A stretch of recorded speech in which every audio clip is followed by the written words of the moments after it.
జయశంకర్ భూపాలపల్లి జిల్లా రాజకీయంగా ఎదుర్కొన్న లేకనే తన భర్త రాజలింగమూర్తి హత్య జరిగినట్లు మృతుని భార్య మాజీ కౌన్సిలర్ నాగవెల్లి సరళ ఆరోపించారు.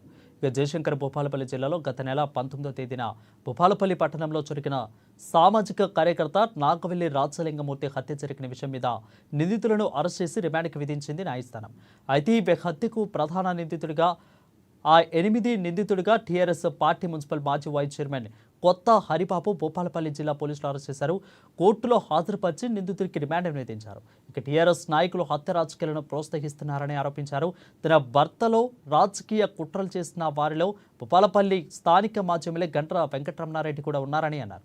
ఇక వీళ్ళందరూ కూడా కలిసి మూకుముడిగా ప్లాన్ చేసుకుని తన భర్తను రాజకీయ హత్య చేసినారని, వీరికి స్థానిక డీఎస్పీ సంపత్రావు అండగా నిలబడి ఉన్నారని సరళ ఆరోపించారు.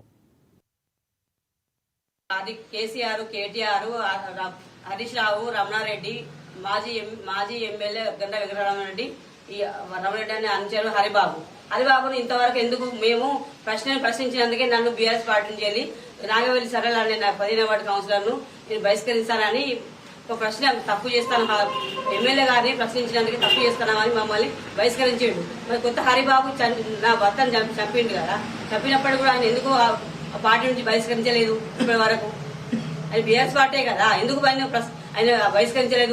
గడ్డ వెంకటరమణారెడ్డి నువ్వే చెప్పాలి ఆ విషయం.